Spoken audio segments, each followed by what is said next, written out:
하나 둘 셋 넷. Assalamualaikum warahmatullahi wabarakatuh. Perkenalkan, nama saya Cofifa Hidayati. Di sini saya akan menjelaskan tentang set instruksi dan teknik pengalamatan. Operasi pada prosesor ditentukan oleh instruksi-instruksi yang dieksekusi. Hal ini disebut dengan instruksi mesin atau instruksi komputer. Secara sederhana, pengertian set instruksi adalah kumpulan instruksi yang dapat dijalankan oleh prosesor atau CPU. Tipe instruksi harus berisi informasi yang dibutuhkan oleh prosesor untuk eksekusi program. Set instruksi memiliki beberapa elemen. Yang pertama, operation code atau opcode, berfungsi untuk menentukan operasi yang akan dijalankan. Yang kedua, source operand reference. Operasi dapat meliputi satu atau lebih operan input. Yang ketiga, result operand reference.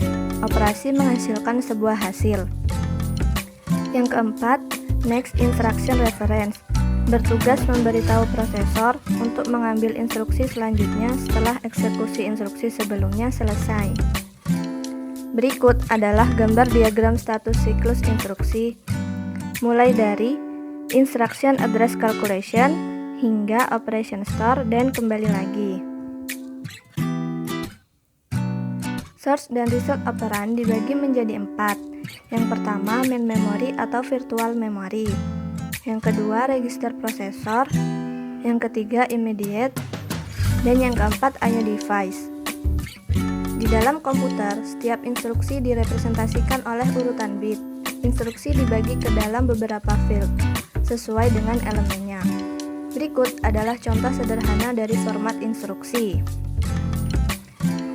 Ada opcode sebanyak 4 bit, operan reference 6 bit, dan operan reference 6 bit.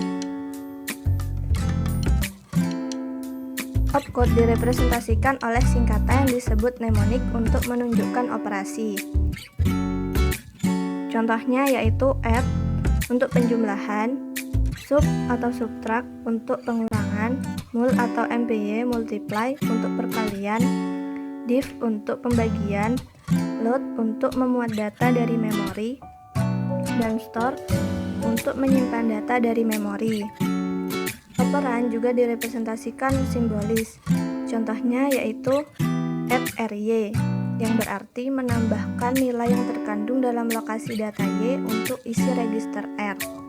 Sebuah program sederhana akan menerima input simbol ini, mengubah opcode dan referensi operan ke bentuk biner, serta menyusun instruksi mesin biner. Tipe instruksi dikelompokkan menjadi yang pertama, data processing, yaitu untuk instruksi aritmatika dan logika, contohnya add, sub, dan multiply. Yang kedua, data storage, perpindahan data dari atau ke register dan atau lokasi memori, contohnya load dan store. Yang ketiga, data movement untuk instruksi I/O dan kontrol untuk instruksi tes dan cabang. Teknik pengalamatan atau addressing mode. Teknik pengalamatan digunakan untuk mereferensi lokasi memori besar dengan cara membatasi format instruksi. Teknik pengalamatan ada beberapa macam. Ada immediate addressing, direct addressing, indirect addressing, register addressing, register indirect addressing, displacement addressing, dan stack addressing. Berikut adalah gambar yang menjelaskan dari macam-macam teknik pengalamatan. Mari kita jelaskan satu persatu.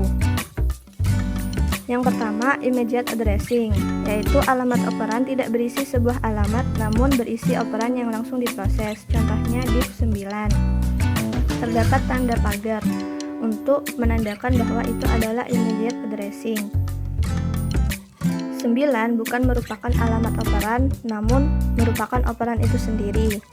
Keuntungan yang didapat adalah tidak adanya referensi memori selain dari instruksi yang diperlukan untuk memperoleh operan, dan menghemat siklus instruksi sehingga proses menjadi lebih cepat. Kelemahannya terdapat pada ukuran bilangan yang dibatasi oleh ukuran field alamat. Yang kedua, direct addressing. Alamat operan ditujukan langsung pada instruksi, contohnya E3. 3 merupakan alamat operan. Pada gambar dijelaskan pada huruf A yang merupakan alamat operan pada memori yang berisi operan. Keuntungan direct addressing yaitu field alamat berisi address sebuah operan. Kelemahannya adanya keterbatasan field alamat karena panjang field alamat biasanya lebih dari itu. Yang ketiga, indirect addressing. Alamat operan tidak ditujukan secara langsung. Isi alamat berisi alamat yang berisi operan. Contohnya sub 10. Terdapat tanda kurung untuk menandakan bahwa itu merupakan indirect addressing. Pada gambar, angka 10 ditunjukkan pada huruf A. Jadi 10 merupakan alamat memori pada memori, dan isi alamat memori tersebut berisi alamat memori lain yang berisi operan. Kelebihannya yaitu ruang bagi alamat menjadi besar sehingga semakin banyak alamat yang dapat direferensi. Kekurangannya diperlukan referensi memori ganda dalam satu fetch sehingga memperlambat proses operasi. Yang keempat, register addressing, yaitu alamat operan pada register. Register addressing ini sama dengan direct addressing. Bedanya terletak pada field alamat yang mengacu pada register, bukan pada memori utama. Contohnya yaitu store Y. Y pada gambar dijelaskan pada huruf R, yaitu register, yang merupakan alamat memori pada register yang berisi operan.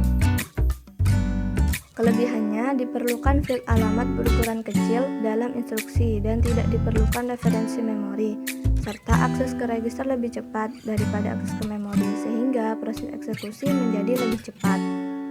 Kekurangannya ruang alamat menjadi terbatas. Yang kelima, register indirect addressing. Alamat operan pada register berisi alamat yang berisi operan. Contohnya load C. Sama dengan indirect addressing, terdapat tanda kurung. Bedanya terdapat pada field alamat yang mengacu pada alamat register. Letak operan berada pada memori yang dituju oleh isi register. Register indirect addressing pada dasarnya mempunyai kelebihan dan kekurangan yang sama dengan indirect addressing. Keterbatasan field alamat dapat diatasi dengan pengaksesan memori yang tidak langsung sehingga alamat yang dapat direferensi makin banyak. Dalam siklus pengambilan dan penyimpanan, register indirect addressing ini hanya menggunakan satu memori utama, sehingga lebih cepat daripada indirect addressing. Yang keenam, displacement addressing, yaitu alamat operan ditujukan pada isi alamat operan ditambah N. Contohnya multiply C ditambah 5. Displacement addressing ini merupakan gabungan antara direct addressing dan register indirect addressing. Terdapat 3 model displacement addressing, yaitu relative addressing, base register addressing, dan indexing. Yang terakhir adalah stack addressing, merupakan alamat operan dalam bentuk array. Terdapat 3 macam stack addressing, yaitu stack pointer, stack base, dan stack limit. Number addressing. Ada beberapa macam number addressing. Yang pertama, format instruksi 3 alamat.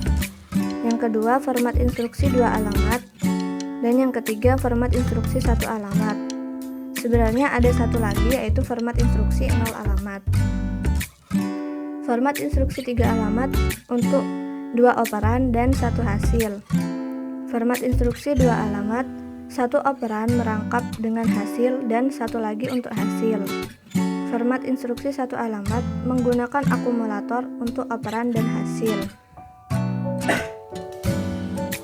Berikutnya, mari kita jelaskan dengan salah satu soal, yaitu Y sama dengan A dikurangi B bagi C ditambah D kali E.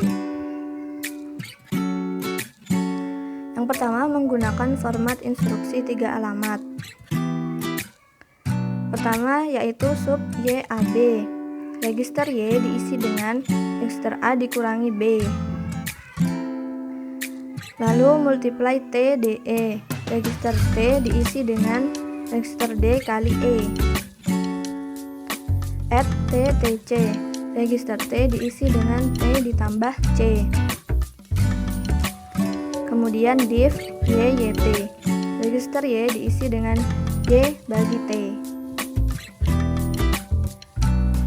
Kemudian dengan cara format instruksi dua alamat. Yang pertama move YA. Register Y diisi dengan A. Sub YB.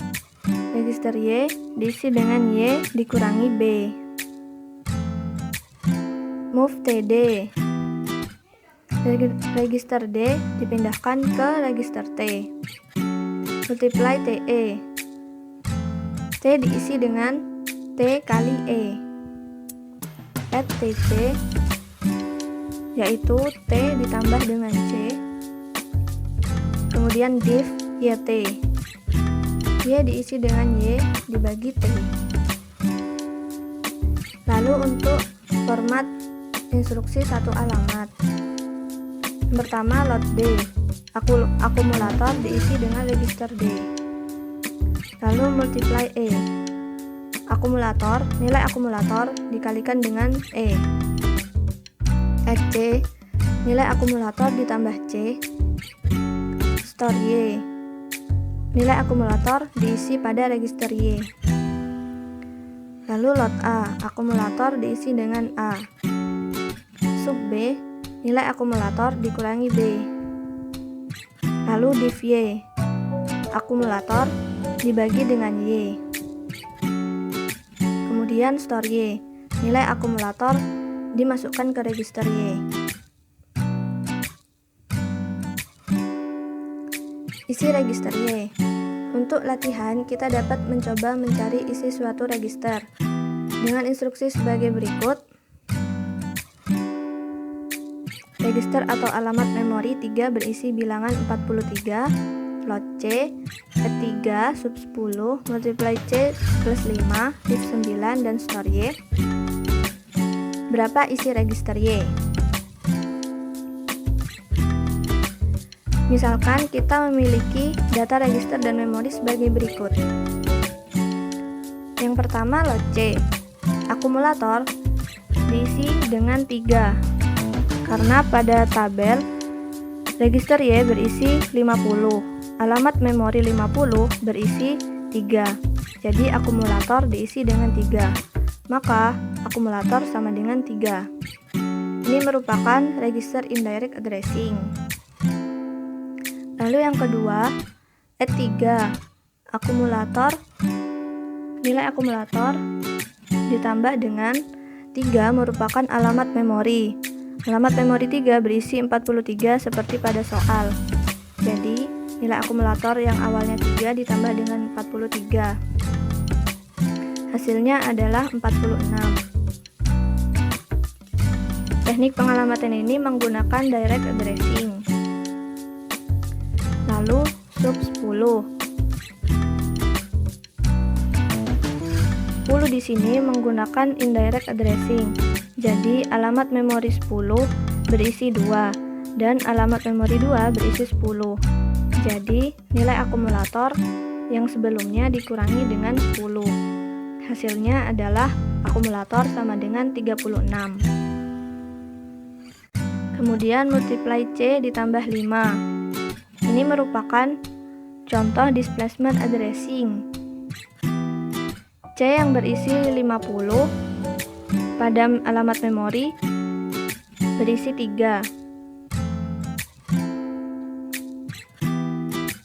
Namun bukan itu yang diambil, tapi 50 ditambah 5. Jadi alamat memori yang diambil yaitu 55 yang berisi 5. Jadi nilai akumulator sebelumnya dikalikan dengan 5. Hasilnya adalah 180. Kemudian div 9. Ini merupakan immediate addressing. Angka 9 bukan merupakan alamat memori, namun merupakan operan itu sendiri. Jadi, nilai akumulator sebelumnya dibagi dengan 9. Hasilnya adalah 20. Kemudian store Y. Nilai akumulator yang telah ada diisikan ke dalam register Y. Jadi, Y sama dengan 20. Sekian penjelasan dari saya, terima kasih. Wassalamualaikum warahmatullahi wabarakatuh.